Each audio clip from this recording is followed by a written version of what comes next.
안녕하세요. 저희 부모님이 만나신 이야기부터 해볼까 해요. 아버지의 나이 33세, 저희 엄마를 처음 만나게 되셨습니다. 엄마는 그때 나이가 27이었고요. 외가는 그때가 식당을 시작한 지 2년 정도 되었을 때였습니다. 복잡거리면서 가족끼리 뭉쳐서 식당을 차려서 어떻게든 해보려고 노력을 하던 바로 그런 모습을 보시고 아버지는 엄마와 결혼하실 마음이 들었다고 합니다. 이런 집안의 여자라면 가정을 꾸려서 같이 사는 게 나쁘지 않을 거라고 그렇게 생각을 하셨다고 하더군요. 하지만 엄마는 결혼 생활을 우물쭈물 망설이고 계셨는데요. 아버지가 가족이 아무도 없는 분이신 점이 마음에 걸렸기 때문입니다. 그런 점이 아무렇지 않게 느껴질 정도로 아버지를 향한 감정이 깊지는 않았다는 의미이기도 하지요. 그런데 외가에서 두 분의 결혼을 적극 찬성을 하였던 거예요. 사내라면 인생을 혼자 개척할 줄 알아야 하는 거 아니겠어? 내가 보기에는 아주 사내다운 것만 같은데 네가 그렇게나 결혼을 망설일 이유가 어디에 있냐? 돈 관리를 잘하는 것 같던데 돌봐주는 가족 하나 없이 의지할 가족도 없는데 거기까지 혼자 온 것 보면 분명 남다른 것 같더구나. 돈 냄새를 잘 맡는 사람이 세상에 별로 없다고 그러던데 얼른 결혼해라. 괜히 놓칠 생각이나 하지 말고. 네 나이가 지금 이미 시집을 가고도 남을 때야. 외할아버지와 외할머니 두 분이 차례로 종용을 하시는 것에 엄마의 마음이 흔들리고 있었습니다. 특히나 큰이모가 저희 부모님의 결혼을 열심히 밀어붙이셨고요. 큰이모가 외할아버지, 외할머니를 처음에 설득하시고 아버지에 대해 좋은 말씀을 많이 주셨더라고요. 그런 노력이 빛을 발한 덕분인지 이듬해 부모님은 결혼을 하셨답니다. 그런데 여기서 어처구니가 없는 반전이 하나 있었어요. 사실 큰이모에게 저희가 존재했다는 그런 반전이었습니다. 큰이모는 본인보다 8살 연상인 큰이모부하고 중매로 결혼을 하신 분입니다. 24세 결혼을 하셨고요. 그 당시에는 그게 절대로 드문 일이 아니었다고 합니다. 그 시대를 지나오신 분들이라면 아마 동의를 하시겠지요. 8살 차이? 여자 나이 한창 어리고 젊을 때 시집을 가는 것? 이런 건 아무것도 아니었죠. 남자 쪽의 나이가 8살 정도로 충분히 많을 수도 있는 것이었고 어렵지 않게 찾아볼 수 있는 경우이기도 하였어요. 그런데 신기한 게도 말입니다. 큰이모의 주변이 하필이면 유난했던 거예요. 당시에 큰이모 내외는 이제 결혼 생활을 시작해서 열심히 미래를 준비하고 가정을 꾸려보려는 신혼부부들이 유독 많이 몰려 있었던 동네에 살고 계셨어요. 여기에 신기하게 죄다 끼케야 2살이나 3살 정도만 나이 차이가 나는 부부들이 즐비해 있었던 것입니다. 왜 내 신랑만 나이가 많아? 그리고 왜 나만 연애 결혼이 아니야? 정말이지 동네 창피해서 못 살겠어. 큰이모는 그런 것에 신경을 많이 쓰고 계셨고요.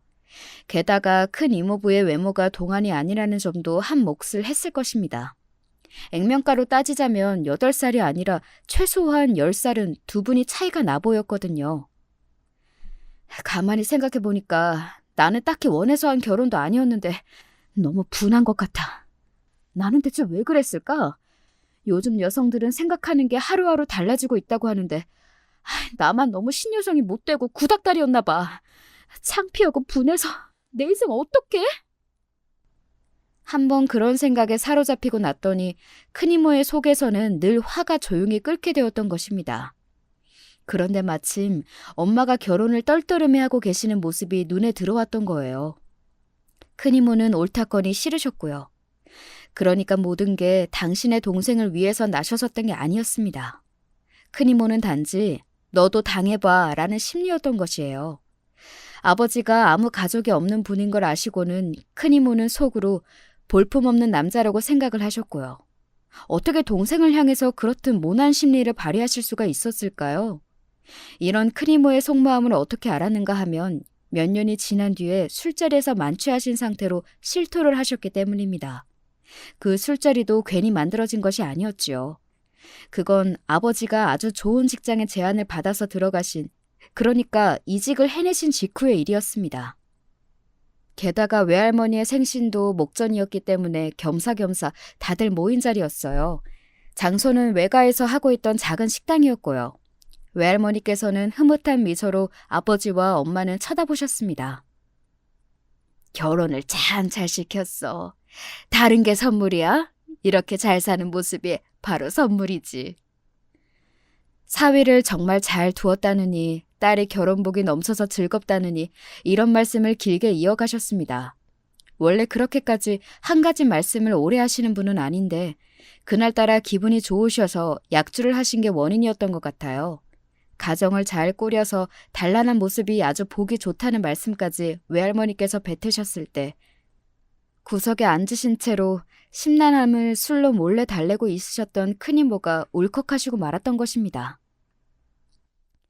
대체 뭐가 가정까지 잘 꾸렸다는 거예요? 어머니, 나는 아들 하나, 딸 둘 이렇게 셋 낳고 잘 사는데 나한테는 한 번도 그런 말씀 하신 적 없잖아요. 너 혹시 취했니? 언제 그렇게 술을 홀짝거리고 있었어? 지금 그게 아니잖아요, 어머니. 딸만 꼴랑 하나인 집 보고 단란하다고 그러시면 안 되는 거예요. 그게 왜 괜찮아요? 취했네, 취했어. 세상에 저게 웬 추태람. 얘, 자식의 딸 하나만 있는 게 뭐 어때서 그래? 자식이 아예 없는 것도 아닌데. 당혹스러워 하시던 외할머니께서는 예전에 큰이모가 적극적으로 부모님의 결혼을 찬성하셨다는 비화를 밝히셨습니다. 분위기를 좋게 만드시려고 그러셨던 것이었지요. 그런 비화가 있던 줄을 처음 아셨던 엄마는 그게 정말이냐고 하시면서 깜짝 놀라셨고요. 거기서 끝났으면 아름다웠을 텐데 술을 한 잔 쭉 들이키신 큰이모가 잠시 후 난데없이 자백의 시간을 가져버리셨던 것입니다. 과거 그 당시에 어떤 심정으로 당신이 그 결혼을 적극적으로 찬성하셨던 것인지 다 밝히셨어요. 엄마가 원하지 않던 결혼을 하셔서 뜻대로 살지 못하는 인생을 살기를 바라셨고 나이 차이가 나는 남자하고 결혼하기를 바라셨던 게 본심이었다며 큰이모가 실토를 하시고 난 뒤 분위기는 말도 못했습니다. 아니, 대체 어떻게 사람이 그렇게 악랄하고 치사하고 속이 새까말 수가 있어?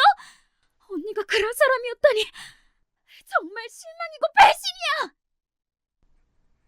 엄마가 원래 성격이 순하신 분이었고 웬만해서는 화를 내시는 경우가 없었는데요. 그 자리에서는 배신감에 치를 떨면서 외치셨습니다. 옆에서 아버지도 화가 나셨고요. 뭐 이런 경우를 다 봅니까? 음침한 속내를 마주하게 되었는데 당사자들 입장에서는 너무 화가 날 수밖에 없었습니다. 벼랑간에 원하지 않았던 남편이 되어버린 큰 이모부도 화가 나신 눈치였고 큰 이모 때문에 모욕을 받았다며 부글부글 끓는 얼굴을 하고 계셨어요. 그런데 저희 부모님이 화가 나서 자꾸 뭐라고 하시니까 거기다 대고 큰 이모부가 맞받아치기 시작하셨던 발언들이 아주 가관이었습니다. 그런데 아무튼 우리 덕분에 두 사람이 결혼을 한 거 아닙니까? 가만히 따지고 보니까 안 그래요?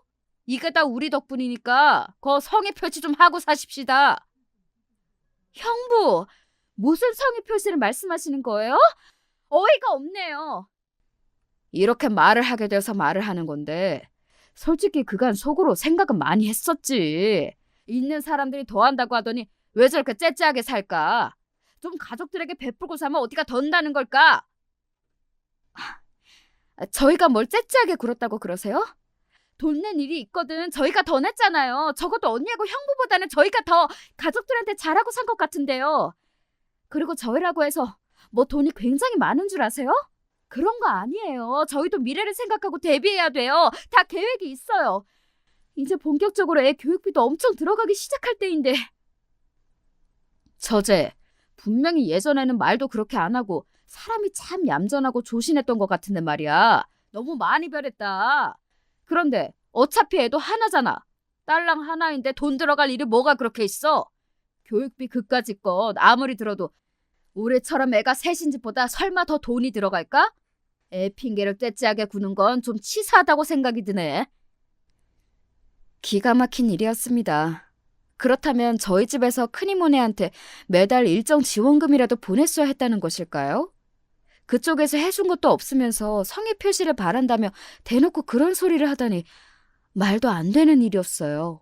큰이모의 실토 때문에 치욕스러워 하실 때는 언제이고 성의 표시를 운운하시던 큰이모부나 그 옆에서 맞장구를 치시면서 좀 베풀러 살라며 거들던 큰이모나 정말 부창부수라는 말이 딱 맞았습니다. 하는 것도 없이 바라기만 하는 것, 능력도 없으면서 주둥이만 나불대는 것, 그러면서 스스로 노력하고 쟁취해낼 생각조차 안 하는 것. 이런 것들은 아버지가 가장 싫어하는 것들이었습니다. 아버지는 멍청하고 나태한 족속들은 반드시 패배하고 도태된다는 말씀을 일찍이 하시던 분이었으니까요. 큰 이모의 발언으로 엄마는 더 이상 상대할 가치도 없다며 입을 다물어 버리셨고 앞으로 상종도 안 하겠다고 하시면서 아버지가 먼저 자리에서 일어나셨습니다. 다른 분들은 대체 이게 다 무슨 상황인가 싶어서 머리를 싸매고 계셨고요. 사실 돈 잘 버시는 아버지라든지 외동딸이라든지 이런 요소만 보면 저희 집이 되게 여유가 넘쳐 보였으나 분위기부터가 그렇지 못했습니다. 남들이 부러워할 만하지는 않았다는 얘기예요. 제가 태어난 뒤 아버지가 이렇게 말씀하셨다고 하더군요. 둘째는 꼭 아들이었으면 좋겠네. 아들이 있어야지. 그렇게 말씀을 하시며 제 이름을 지어주셨습니다. 엄마는 제 이름을 다른 걸로 짓고 싶어 하셨는데 독단적으로 아버지가 정해버리셨어요. 출산 직전에도 당신이 떠올리신 이름으로 하겠다고 엄마가 신신당부를 하셨었고 아버지는 알겠다고 하셨으면서 막상 제가 태어나니까 독불장군으로 구셨던 것입니다. 말을 왜 바꾸냐며 엄마가 불만을 터뜨리시자 아버지는 원래 자식의 이름은 남자 쪽에서 짓는 거라고 하셨고요. 제 이름을 너무 아쉬워하신 엄마가 울컥하고 마셨죠.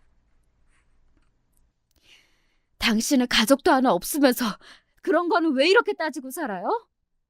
그러자 그 즉시 아버지가 무섭게 눈을 째리셨다고 합니다.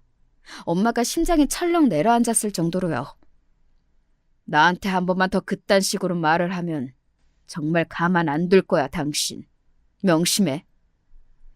천의 고아이신 건 아버지는 그런 배경을 누군가 낮잡아보고 함부로 언급하는 것에 굉장히 예민하셨습니다. 여기까지만 봐도 아시겠지만 아버지가 권위적인 분이셨고요. 가부장적이기도 하셨습니다. 아버지는 한결같이 사회생활은 남자가 다 하는 거다. 여자는 할 필요가 전혀 없다라는 생각을 고수하셨던 분입니다. 주식시장이 요동친다, 환율이 어떻게 됐다, 이런 내용들이 살면서 들려올 때가 있잖아요. 그런 게 뭔지 엄마가 궁금해하시면 아버지는 피식 비웃으셨습니다. 당신은 그런 거 알 필요가 없어. 어차피 이해도 못하는 걸. 그런 식으로 아예 상대를 안 해주셨고요. 엄마가 영어 문장 하나를 보며 뜻을 궁금해하신 적이 있었는데 그때도 아버지는 비웃음을 날리셨습니다. 그거 하나 뜻을 안다고 해도 뭐가 달라지겠냐면서 어차피 며칠이 지나면 잊어버릴 거 아니냐면서 신랄하게 반응을 하셨지요. 엄마의 얼굴이 민망함에 달아올랐습니다. 혹시 외국에 나가서 영어 할 일이라도 있으면 어떡하라고요? 하나라도 배워두면 좋잖아요. 그렇게 되면 그때는 영어 할 줄 아는 사람을 옆에 같이 끼고 다니면 되는 거야. 그러려고 내가 돈을 버는 것이고. 알아들어? 여자는 뭘 자꾸 그렇게 알려고 할 필요가 없어. 왜 필요가 없어요? 사는데 뭐라도 필요가 되겠죠. 허튼 소리! 집안일이나 열심히 하고 아이나 열심히 키우고 공부시키고 그저 남편 수발이나 옆에서 잘 들면 되는 거야. 정말이지 앞뒤가 꽉 막히신 분이었죠. 아버지는 물 한 잔도 집에서는 직접 안 떠다 드셨습니다. 그게 바로 집안에서 남자가 가지는 권력이라고 여기셨어요.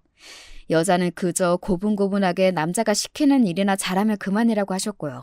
이런 마당이었으니 제가 아들이 아니라 딸로 태어난 것을 아버지가 얼마나 아쉽고 아까워하셨을지는 굳이 설명이 필요 없습니다.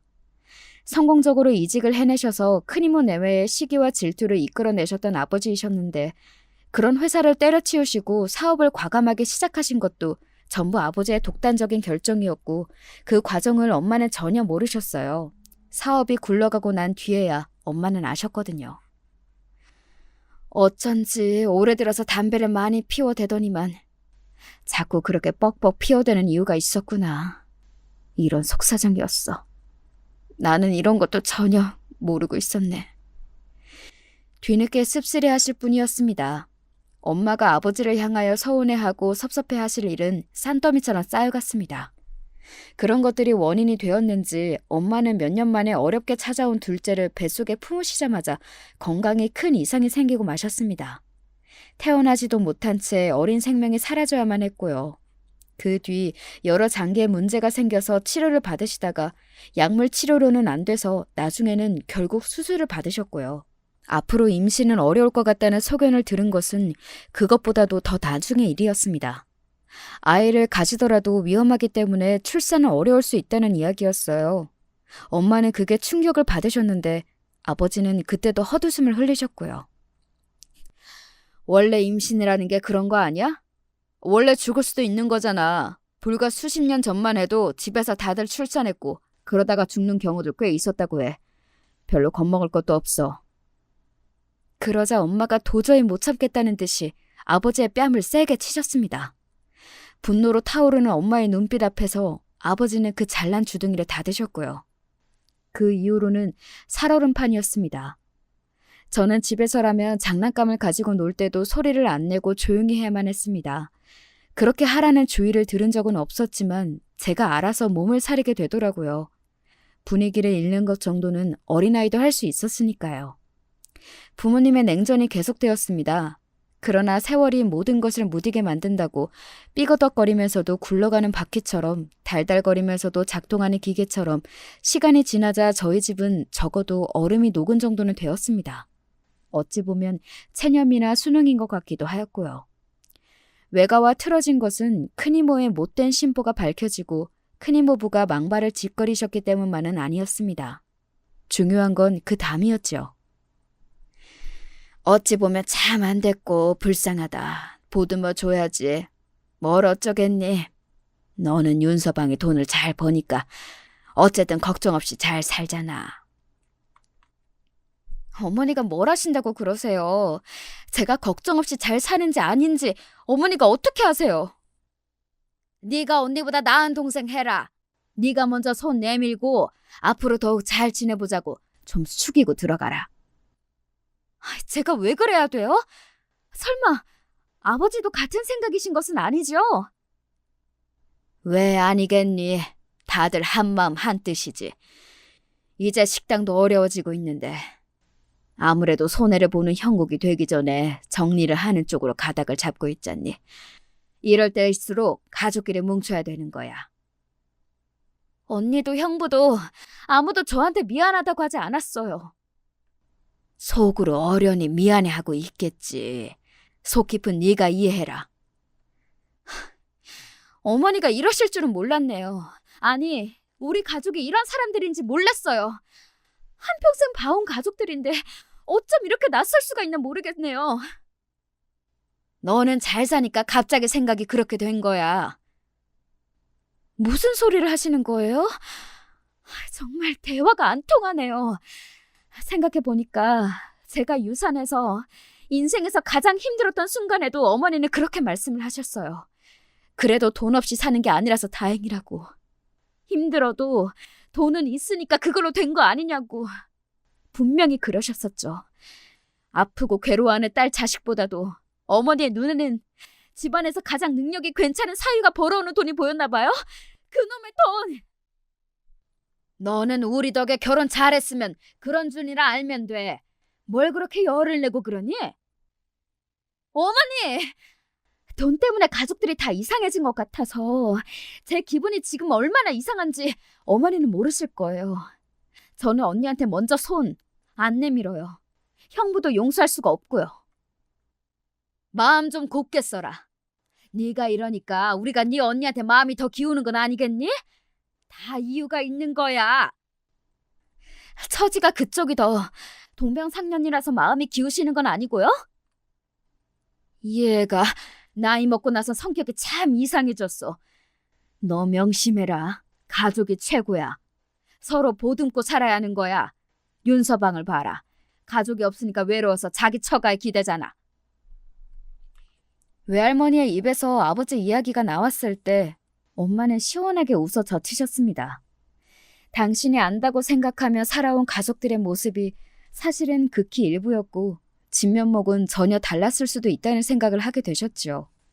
그리고 비슷한 이치로 아버지가 어떤 사람인지 가족들이 제대로 알지 못하고 있다는 생각도 하셨고요.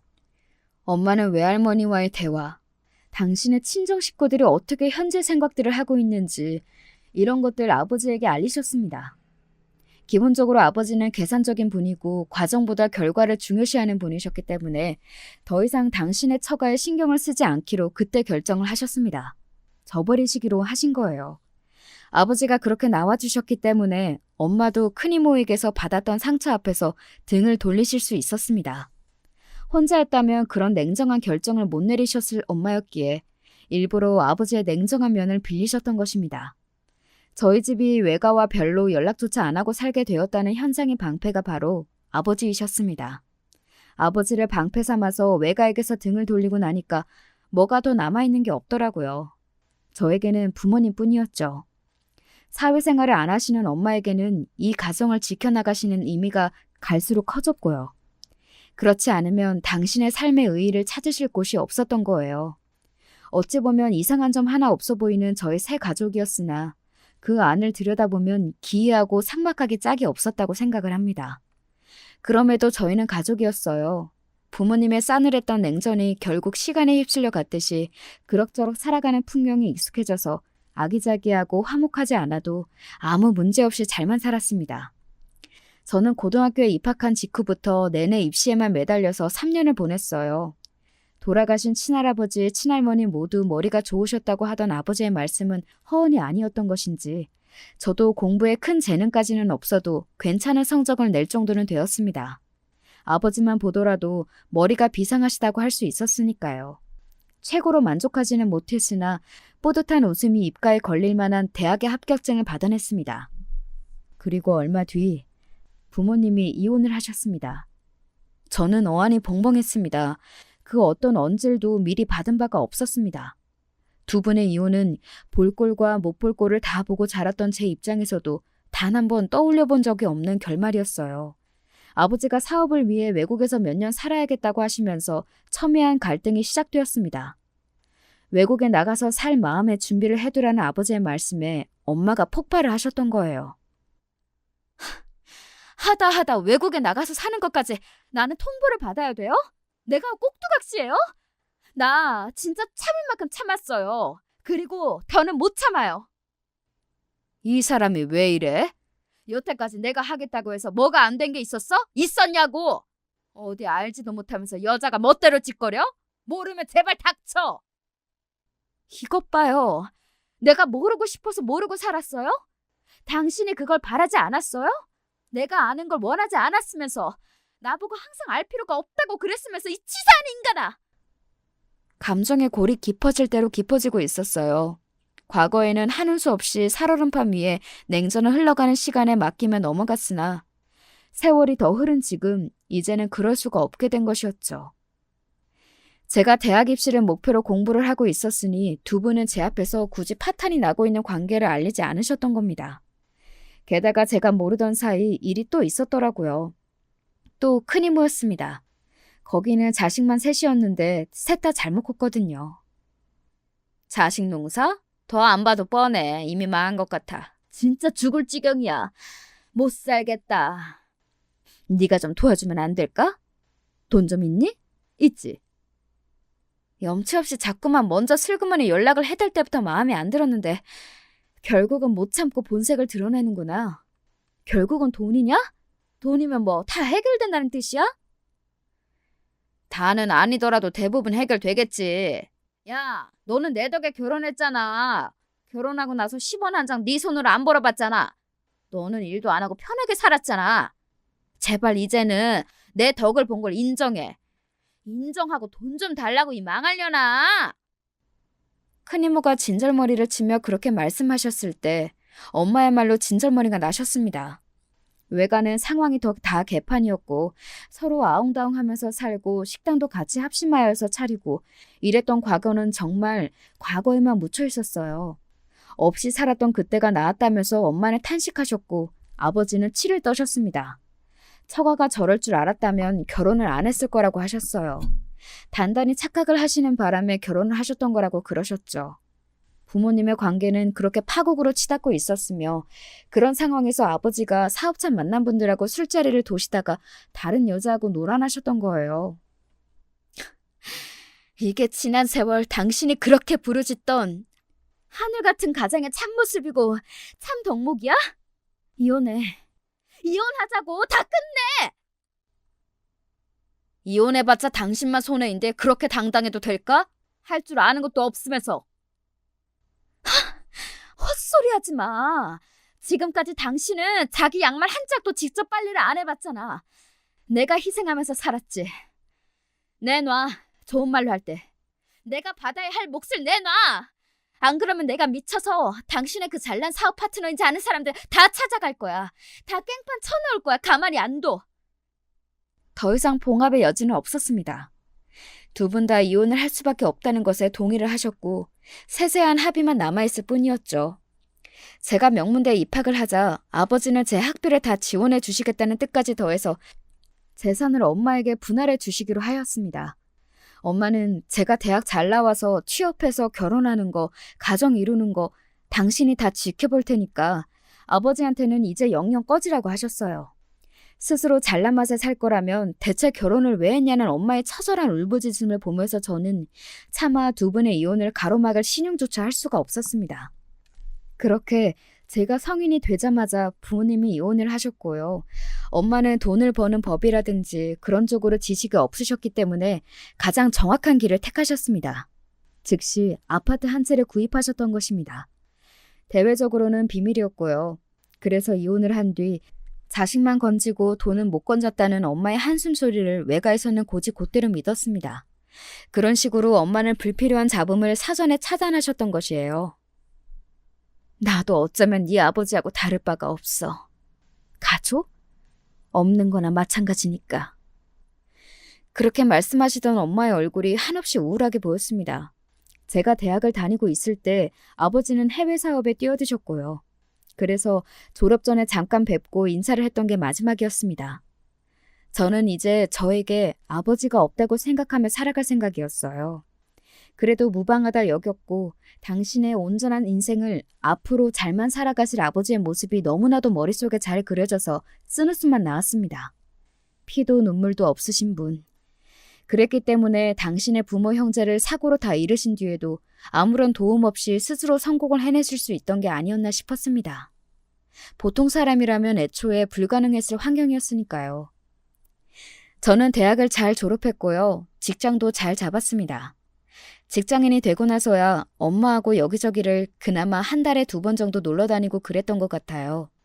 왜 그 이전에는 그러지 못했던 거인지 후회가 들었죠. 그러다 보니까 함께 들게 되었던 생각인데 엄마와 그렇게 지내본 역사가 없었습니다.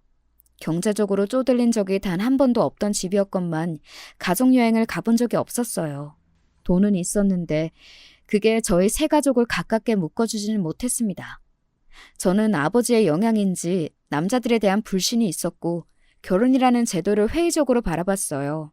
그러다가 30이 넘도록 제대로 된 연애를 하지 못한 여자가 되고 말았죠.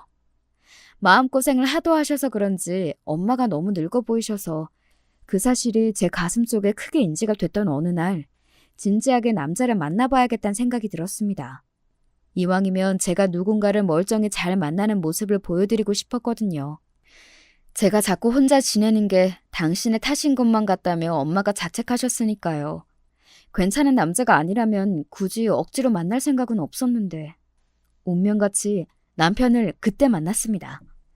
대학도 잘 나왔고 인상도 깔끔하고 대체로 차분한 분위기를 풍기는 남편을 보자마자 저는 마음에 들었어요. 남편에게는 그때 결혼한 누나도 있었고 일 다니는 남동생도 있었습니다. 3남매나 되는데 집이 좀 여유롭지는 못했어요. 남편이 중학생 때 사기를 당해서 집이 빚더미에 올랐는데요. 제가 얼굴도 직접 뵙지 못한 시아버지 되시는 분께서 그때 상심이 크셨던 나머지 술만 드시면서 지내시다가 급성 알코올 중독으로 세상을 떠나셨습니다. 비극 다음에 이어진 더 큰 비극이었지요. 그런데 친척들이 자기들도 넉넉하지 않아서 물질적 도움은 못 줘도 걱정스런 마음에 연락을 자주 하고 만나면 밥을 사주고 먹을 거 생기면 꼭 보내주고 이렇게 했다네요. 시댁 입장에서는 친척들이 보내주는 그 마음이 정말 크게 의지가 되었다고 합니다. 제가 남편과 결혼하고 싶어진 이유 중 하나도 이런 것에 있었고요. 제가 아버지의 딸이 맞기는 한가 보더라고요. 복작거리면서 함께 식당을 하던 외가의 모습을 보고 아버지가 결혼을 결정하셨다고 그랬는데 저도 비슷한 시각에서 남편과 결혼을 하고 싶어졌으니까요. 남편의 누나 그리고 제 시누이는 고등학교를 졸업하자마자 공장에서 일을 하다가 심해부를 만났습니다. 심해부 또한 다른 공장에서 일을 하던 사람이었고요. 집안 형편이 어려워서 저축은 크게 못하신 분이었어요. 두 사람은 눈 맞아서 거의 같이 살다시피 하다가 아이가 생겨서 결혼을 하게 됐습니다. 그때 시누이가 22살이었고요. 아이만 무려 넷이었습니다. 첫째가 초등학교 입학할 때가 되자 심해부 쪽 집안에서 이쪽으로 와서 살며 애들을 학교 보내면 좋겠다고 제안을 줬었고요. 시누이 내외가 그걸 받아들여서 이사를 갔습니다. 그쪽이 물가도 더 저렴했고요. 그러고 나서야 시어머니께서는 간신히 허리를 펴보셨다고 했어요. 아휴, 뼈 빠지게 고생하면서 안 해본 일 없이 살았는데 손주들까지 보느라 내가 진짜 이러다가 곧 죽겠구나 싶었지. 아휴, 몸에 여기저기가 다 망가진 게 내가 스스로 느껴졌다니까. 그 생활을 1년만 더 했어도 허리나 무릎 중 하나는 반드시 나갔을 거라고 하시며 시어머니께서는 한숨을 내쉬셨지만 그래도 당신의 손주들에 대한 애정이 엿보이는 것 같아서 저는 속으로 웃음이 지어졌습니다. 만약 제가 외동으로 살지 않았다면, 형제들이 많았다면 과연 어땠을까 싶기도 했고요. 저는 아버지 때문에 가부장적인 거라면서 치가 떨렸는데 남편은 전혀 안 그런 성격이었어요. 오히려 너무 무뎌 보였다고나 할까요? 대신에 시아버지께서는 이야기를 들어보니까 가부장적이신 분 같았는데 이미 돌아가셨으니 제가 신경 쓸 건 아니었지요. 남편 하나만 보고 저는 결혼을 결심했습니다. 제가 이 남자와 살고 싶다는 그런 마음이 확실하게 있다고 말씀을 드렸을 때 엄마는 다른 것보다도 제 눈동자를 빤히 쳐다보셨던 것 같아요. 그리고 이렇게 대답을 해주셨죠. 네 눈빛을 보니까 내가 믿어줘도 될 것 같다. 네가 정말 마음을 강하게 굳혔구나. 남편이나 저나 홍기가 찰 대로 찬 나이였고 학벌이나 직장 이런 것도 비슷했기 때문에 양가의 허락은 아무 잡음 없이 받아낼 수 있었습니다. 저희끼리 잘 살면 그만이라는 반응뿐이었죠. 아니, 그런데 내가 마음에 걸리는 딱 한 가지는 어떻게 친인척이 그렇게 없을 수가 있나? 어떻게 꼴랑 모친 하나만 계실 수가 있는지 나는 아무리 곱씹어봐도 믿어지지가 않네. 저한테 엄마 말고 아무도 없다는 것에 시어머니께서는 그걸 못마땅해 하셨어요. 아무리 그래도 그렇지 일가 친척이 아무도 없다는 건 문제가 너무 크게 있는 건 아니냐면서 심상치 않아 보인다고 하셨습니다. 결혼식도 너무 횡할 것 같아서 걱정이라고 하셨고요. 안 그래도 결혼식은 그냥 약소하게 갈까 싶었어요. 자그마한 공간을 대여해서 그렇게 진행할까 합니다. 아주 작게 결혼식을 하겠다고 말씀을 드렸더니 시어머니께서는 눈이 휘둥그레지셨으나 남편이 제 의견에 적극 동의를 한 것을 아시고는 입을 꾹 닫으셨습니다. 진심보다 더 나은 무기는 없는 것 같아서 저는 시어머니께 제가 왜 남편하고 꼭 결혼하고 싶어졌는지 그 이유를 말씀드렸어요. 복잡한 가정사를 밝힌 건 아니었고요. 그냥 엄마밖에 안 계시는 제 허한 마음, 이 공허함을 남편을 비롯한 시댁을 보는 순간에 달랠 수 있다는 생각이 들어서 너무 기뻐서 눈물이 다 났다고 제 속마음을 꺼냈습니다. 아닌 척하고 살았으나 가족이라는 것에 저는 속으로 결핍을 겪고 있었고 엄마가 떠나시면 이 세상에 제가 혼자가 될까봐 그게 너무 두려운데 이걸 말할 곳은 없어서 속으로 앓다 보니까 이런 불안한 공허함이 더욱 커지고 있었거든요. 그런데 남편이 위안이 되어주었고 시댁을 보면서 결혼을 하고 나면 이제 가족이 많이 늘어난다는 생각에 행복해졌던 것이었죠. 그 마음을 밝혔더니 시어머니께서는 별 말씀 없이 숙연한 표정으로 고개만 계속 끄덕여 주셨습니다. 반면에 제 옆에서 남편은 눈물이 그렁그렁이 있었고요. 시어머니께서 감동을 하셨던 순간은 아마 신혼집 장만이었을 거예요. 결혼식도 작게 끝내버리는 대신 절감한 비용까지 합쳐서 신혼집에 쓰겠다고 소리를 들으시고 눈이 휘둥그레지셨거든요. 저희 엄마가 저한테 결혼 선물로 신혼집을 해주겠다고 하셨어요. 예전에 아버지하고 이혼하셨던 직후 받으셨던 돈으로 아파트 한 채를 사주셨던 걸 시작으로 재산을 좀 불려놓으셨거든요. 그렇게 해내셨다는 것은 저도 진작 알았으나 설마 저에게 집을 해주고 싶다고 하실 줄은 몰랐어요. 연예인들, 사업가들이 살고 있던 최고급 빌라를 매매해 주셨습니다. 그리고 침대부터 시작해서 웬만한 가정가구 다 사주셨고요. 이렇게 해서 신혼집을 장만하는 것에 총 30억 정도가 들었습니다. 엄마가 무척이나 뿌듯해 하셨어요. 그 집이 부동산 가치가 비단 높아서가 아니라 제가 그런 집에 짝을 만나서 살기를 원해 오셨기 때문입니다. 그런 집에서 나는 내 딸이 결혼해서 가정을 꾸려서 그렇게 산다면 여한이 없을 거라고 생각을 해왔어. 그게 내 바람이었어. 이런 나를 비웃을지도 모르지만 나는 진심으로 그걸 원했단다. 엄마, 세상에서 누가 엄마를 비웃을 수가 있겠어요. 아무도 못 그래요. 엄마, 사실은 저에게도 항상 집이라는 건 의미가 남달랐어요. 이상하리만치 늘 그래왔던 것 같아요. 집이라는 것에 생각을 깊게 갖고 있는 이유를 엄마도 저도 속으로는 알고 있었죠. 평탄한 가정의 모습으로 지난 세월 살아보지 못했기 때문입니다. 엄마가 당신의 모든 바람을 쏟아넣어 장만해 주신 그 집은 당연히 제 명이었어요. 이왕이면 우리 아들하고 공동 명이면 좋았을 텐데 부부가 사이좋게. 감동 어린 눈으로 집을 둘러보시던 어머니께서 돌연 그렇게 중얼거리시는 걸 들었습니다. 결혼하고 나서 멀리 사는 시누이가 자기 애들을 데리고 몇 번이나 놀러 왔었어요. 남편이랑 둘이 맞벌이인데 저희도 피곤한데 시누이가 쳐들어오니까 솔직히 난감했죠. 하지만 남편이 전혀 거절할 눈치가 아니길래 저도 좋은 게 좋은 거다 싶어서 애들을 데리고 오는 시누이를 늘 맞아주었습니다. 차라리 시누이 쪽은 시동생에 비하면 양반이었어요. 형, 나 결혼할 때 형이 돈 대줄 거지? 나 기대해도 되는 거지? 작은 곳이고 박봉이기는 해도 직장은 다니는데 저축은 전혀 못했고 일단 성격이 책임감이 없고 가벼워서 결혼을 못하고 있던 시동생이 제 앞에서 그렇게 말을 했을 때 조금 기분이 그렇더라고요. 남편한테 하는 소리지만 사실은 저 들으라고 하는 것 같았습니다. 남편은 그냥 너스레를 떨면서 대화를 넘겼고요. 결혼 생활에 자꾸 참견을 해대시는 시어머니부터 해서 시댁으로 인해 뭔가 항상 정신이 없고 복작복작 거리는 느낌이었습니다. 저는 이런 느낌이 너무 낯설어서 이게 정상이고 제가 여태까지 너무 비정상적으로 살아온 거라는 생각을 했었지요.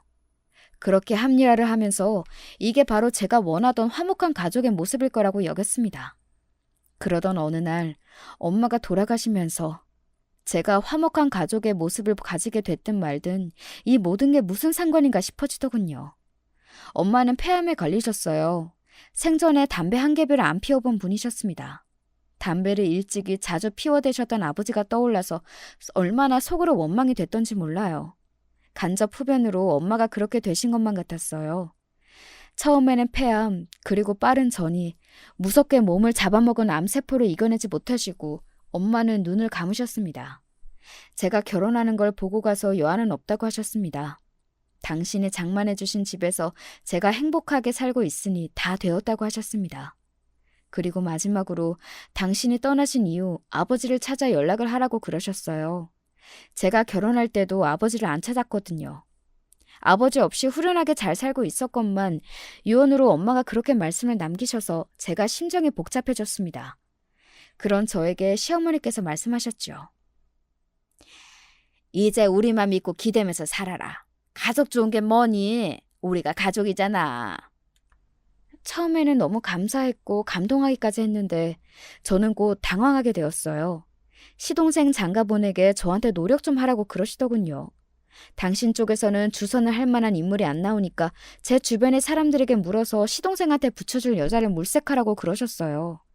당황스러워서 일단은 시간을 좀 달라는 대답으로 회피를 했고요. 그런데 거기서 끝이 아니라 저한테 시누이 애들 좀 학원에 보내달라고 그러셨습니다. 제 남편이 대학을 잘 나온 걸 보면 분명히 시댁에 공부머리 유전자가 있기는 한데 사교육을 못 받아서 빛을 못 보고 있다고 그러셨어요. 시누이 내외는 학원비에 다달이 100단위로 돈을 쓸 여력이 없으니 제가 도와줘야 한다고 그러시더군요. 저는 외가가 생각나서 소름이 돋았습니다. 엄마가 돌아가시고 나서야 지난 날에 대한 후회, 부끄러움으로 아무 소리도 못하고 고개만 떨구었던 그분들. 저는 너무 소름이 돋아서 이제는 화목한 가족이고 뭐고 다 상관없이 남편한테 중간에서 정리 잘하라고 딱 잘라 말했습니다. 그랬더니 남편이 자기는 못한다고 그러더군요. 아버지 그렇게 돌아가시고 엄마가 너무 힘들어하셨기 때문에 그때 생각하면 죄송스럽기만 해. 당신이 무슨 말을 하는지는 알겠는데 아무리 그래도 지금 이 상황은 아니잖아. 당신이 당신 가족들한테 딱 거절을 하고 중재를 해줘. 안 돼. 나는 못해. 가족을 위해 내가 참고 희생해야 한다는 소리만 들어왔는데 나는 그냥 계속 그렇게 살아왔어. 가족들한테 쓴소리할 자신이 없어. 그런 소리를 들어왔다고? 당신이? 왜? 저는 그제서야 알게 됐습니다. 시댁에 공부머리가 유전자가 있던 게 아니라 남편이 그냥 죽도록 노력을 해서 혼자 결과를 잘 냈고 대학을 잘 갔다는 사실을 말입니다. 그러니까 신우의 시동생 모두 공부와 인연이 없었고 신우의 애들도 마찬가지였죠. 남편이 용을 써서 열심히 했는데 거기다 대고 시어머니께서는 네가 잘 돼서 우리한테 잘해야 한다. 너만 믿고 간다. 맨날 이러셨다는 겁니다. 걸핏하면 남편한테 우는 소리나 하시고 근데 또 신우이네 애들 때문에 시어머니께서 고생을 하신 것 같으니까 남편은 죄송한 게 멈추지가 않아서 아무 소리도 못하고 이래왔던 거예요. 황당한 건 막내인 시동생은 할 말 못할 말 다 하면서 속편하게 살았습니다. 사실 취업한 것도 얼마 안 됐고 그 이전까지는 시어머니께 용돈을 타서 살았었다고 하네요. 대학도 안 나왔으면서 말이죠. 시어머니의 용돈 자금은 남편한테서 나왔던 것이고요. 시댁이 이런 집이었다니 어이가 실체를 정확히 마주하니까 기가 막혔습니다. 눈앞에 안개가 걷히는 느낌마저 들었네요. 제가 며느리감도 물색을 안 하고 조카들 학원도 안 보내주고 있으니까 조바심이 나셨던 것인지 시어머니께서는 벼랑간 강하게 나오셨습니다. 니네 그 집 명의를 바꿔야 하는 거 아니니? 우리 아들 명의로 얼른 바꿨으면 좋겠구나. 사돈이 계실 때야 그분이 사주신 거니까 어쩔 수 없이 네 명의로 있었던 것뿐이고 이제는 안 계신데 굳이 네 명의로 계속 가야겠어? 너 그거 정말 의리 없는 거다? 굳이 바꿔야 한다는 것 자체가 이해가 안 되는데요, 어머님. 우리 집안 식구들이 없으면 너는 세상에 아무도 없는 거야. 잘 생각해라. 진정 우리하고 한 식구가 되려면 그 유대감을 위해서 네가 어떻게 해야 할지. 어머님, 근데 공동 명의도 있잖아요. 원래 남자가 집을 가지고 있어야 하는 거야.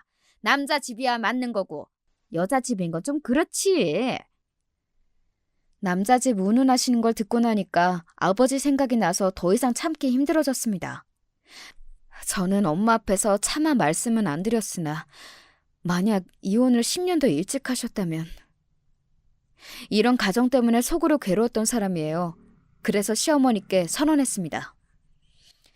더 들을 필요도 없네요. 이혼할게요. 혼자 외롭게 큰 집에서 늙어 죽는 게 낫겠어요. 어머님 아들하고 이혼하겠다고요. 뭐야? 이혼? 이혼이 무슨 장난도 아니고 어쩜 말을 그렇게 쉽게... 시어머니의 목소리가 덜덜 떨리기 시작하는 것까지 듣고 전화를 끊어버렸네요. 그리고 바로 그날 아버지가 찾아오셨습니다. 고민 끝에 연락을 드렸거든요. 엄마의 유언을 지킨 것이었죠. 많이 늙으신 모습에 심란해져서 남몰래 한숨을 쉬었습니다. 정말 싫고 미운 아버지인데 저와 이목구비가 여전히 너무 닮아 있어서 혈연이란 뭘까 싶어지더라고요. 증오만 존재할 수는 없는 것, 이것은 애증 같은 것이었습니다. 시어머니께 제가 이혼 선언을 했다는 것도 미치겠는데 갑자기 연을 끊고 살았던 아버지까지 등장하니까 남편은 정신이 쏙 빠져 보였지요. 저를 오래간만에 보자마자 이혼이라는 단어를 듣게 되신 아버지가 경위를 궁금해하셨고 저와 남편이 교차로 말을 해가면서 그간 있었던 일을 알려드렸습니다. 자네, 잘 듣게. 짐작했겠지만 내가 나름 자산가라면 자산가인데 나 죽으면 내 모든 재산은 내 딸의 몫이야. 내가 죽으면 내 딸에게, 그게 안 되면 사회의 환원이 되도록 나는 이미 모든 준비를 다 해놓고 사는 사람일세. 내 딸은 나이 들어서 적어도 돈이 없어서 고생할 일은 없다는 뜻이지. 자네 따위 없어도 내 딸은 당연히 잘 살 인물이고. 그러니 아쉬운 건 자네 입장이야. 지금 선택하게. 자네 가족들과 연을 끊고 내 딸하고만 살 것인지 아니면 내 딸하고 당장 이혼할 것인지. 아버지의 말씀에 저는 심장이 내려앉을 정도로 놀랐어요. 하지만 일부러 겉으로는 티를 내지 않았습니다. 뭐가 됐든 저에게는 도움이 되는 방향으로 정리를 잘 해주셨으니까요. 나는 아버지 자격 따위 없는 사람이네. 스스로 잘 알지. 그러나 적어도 나는 하나뿐인 내 자식의 불행한 결혼 생활을 하는 것만큼은 없는 자격을 내세워서라도 막을 걸세. 남편이 아버지 앞에서 결의 한찬 표정으로 고개를 떨구었습니다. 그리고 바로 다음 날 결정 내린 것을 시댁에 가서 남편이 전했고요. 시어머니께서는 거의 기절을 하시려고 했죠. 뭐가 어쩐다고? 뭐를 안 보고 살겠다고? 우리를? 이 녀석아, 이게 다 전부 너를 위해서였다. 네가 내 덕에 잘 된 거야. 모르겠어? 너 제발 정신 차려라. 네가 내 덕을 봤기 때문에 대학 잘 가고 직장 잘 잡고 집착만 해온 여자를 만난 거야. 이게 다 내 덕분이라고. 그걸 왜 몰라? 시어머니께서 비통함에 젖어 울부짖으시는 그 내용에 저는 귀를 막아 버렸습니다. 왜 남편이 지난 세월 찍소리 한 번 안 내고 헌신적으로 살아오고 피나는 노력을 해서 얻어낸 결과들이 시어머니의 공로가 된다는 것인지 이해할 수 없었어요. 남편은 심적으로 너무 괴롭다고 하였고 엄마가 돌아가신 이후부터 너무 지쳐있던 건 저도 매한가지였어요. 그래서 저희는 고민 끝에 아버지의 추천에 따라 외국행을 결정해 지었습니다. 아버지가 사업을 하시면서 터를 잡아놓으신 곳이 있었거든요. 마침 남편의 회사가 그쪽에도 지부가 있어서 파견 형식으로 근무를 할 수가 있었습니다. 급여가 대폭 깎이게 되었지만 그건 중요한 문제가 아니었으니 감지덕지였죠. 물론 저희가 아버지와 같이 사는 건 절대 아니었고 아버지는 이제 다른 도시에 사셨습니다. 그 도시에 사시면서 한국을 오고 가셨고요. 저희 부부는 아버지가 예전에 구해놓으신 집으로 가서 짐을 풀었는데 작은 정원에 노란색 식물이 즐비해 있었습니다. 엄마가 생전에 좋아하셨던 색이 노란색이었거든요. 후회한다는 말로는 부족한 나의 인생에서 너 하나만 남았구나. 아버지는 저에게 딱 그 말씀만 남기신 채 그저 당신의 일상을 사셨습니다. 저희 부부에게 연락을 하거나 그러지도 않으셨고요. 한국에서 난리가 난 건 시댁이었네요. 황금알을 낳는 거위를 놓쳤다는 것을 하루하루 느끼고 있었을 테니까요. 외국에서 근무할 수 있는 3년여의 기간을 다 채우자고 남편과 상의는 마쳤고 평온한 일상을 보내는 중입니다. 그런데 시댁은 그렇다 쳐도 아버지 쪽이 아무래도 신경이 쓰이네요. 안 그러려고 해도 어쩔 수가 없는 모양입니다. 게다가 큰이모 쪽에서 어떻게 아시고서는 저에게 연락을 해오셨어요. 다른 의도는 없으니 저와 연락을 하며 잘 지내고 싶다고 하셨습니다. 에휴, 어쩌면 좋을지, 대체 어떻게 하고 싶은 건지 제 마음을 저도 모르겠네요.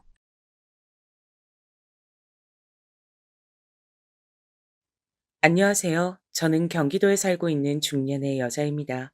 제 이야기 한번 들어주시겠어요? 우선 저는 알콩달콩 사랑이 넘치는 집안에서 자라나지 못했어요. 친정 엄마는 매사에 불평불만이 많으신 분이었거든요. 친정 엄마는 일남 삼녀 집안의 셋째셨는데 네 남매 중에서 애매한 순번이라 높은 서열 대우도 못 받고 그렇다고 어리다는 특혜도 못 받고 그야말로 이도저도 아니었다고 합니다. 중학교도 간신히 나오셨고요. 큰이모는 장녀라고 해서 외할머니께서 수족 혹은 분신이라 여기시며 의지하셨고 외삼촌은 말할 것도 없이 장남이라서 없는 집안 형편에도 가장 많은 걸 누리셨고요.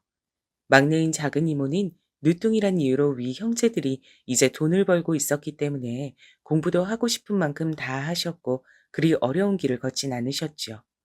어렸을 땐 이런저런 것들을 잘 생각도 못 하시고 그저 상황에 따라서 물 흐르듯이 사셨던 게 저희 친정엄마인데요. 공장 일만 죽도록 하시다가 어느 날 집안 어르신들의 뜻에 따라서 시집을 가버리셨을 때 그때부터 지난 세월에 대한 원망이 피어오르기 시작하셨다고 합니다. 왜냐하면 결혼을 하시자마자 금세 임신부터 하셨거든요. 단칸방 신혼집에서 굴러가는 배를 느끼며 친정엄마는 우울함을 느끼기 시작하셨고 당신 빼고 남들은 다 누리는 것 같은 청춘을 한없이 동경하기 시작하셨어요. 그리고 나서 태어난 아이가 바로 제 언니입니다. 친정엄만 구박을 많이 받으셨대요. 아들을 못 낳았다는 게 죄목이었습니다. 언니를 낳으신 이후에 몸을 추스리시는 대로 친정엄만 다시 일을 다니셔야 했죠. 그러면서 자식에 대한 정을 더욱 못 기르셨던 것 같아요. 형편도 워낙 좋지 못했고요. 부모님의 사이는 좋았지도 나쁘지도 않았던 것 같아요. 어영부영 세월이 흐른 뒤에 6살 터울로 둘째가 태어났는데 그게 바로 저였습니다. 네, 또 딸이었죠.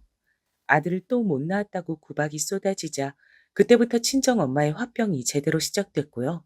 친정 부모님의 사이가 악화되었던 것도 바로 이때를 기점으로 해서였습니다. 시간이 갈수록 친정 엄마는 점이 가경이었습니다. 당신의 시댁과는 아예 척을 지신 지 오래였고요. 당신의 친정에마저 지난 서러움을 감정적으로 다 쏟아내신 다음에 거의 대면대면하게 지내게 되셨죠. 제가 9살 때였는데요. 제 친정언니가 외삼촌 댁으로 가서 살게 되었습니다. 둘째는 아직 어리니까 아무렇지 않게 잘 살 수 있을 거라면서 첫째만 데려가서 같이 데리고 살겠다 하시던 외삼촌의 말씀. 전 다 들었고 다 기억하고 있었습니다. 저는 어렸어도 하도 눈칫밥을 먹고 살아서 그런지 그런 상황은 금세 읽을 줄 알았던 것 같아요. 그래서 저는 자라는 동안 제가 선택받지 못했다라고 생각하며 살았습니다. 친정언니는 선택받아서 탈출했고 저는 초라하게 남겨진 쪽 같았죠. 친정 부모님이 그렇게 사셨는데 양가 친척들과 교류가 있었겠나요? 거의 없었어요.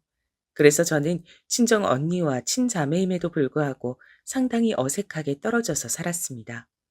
어쩌다가 만나게 되어도 특별히 할 말도 없고 그냥 겸연쩍기만 하더라고요.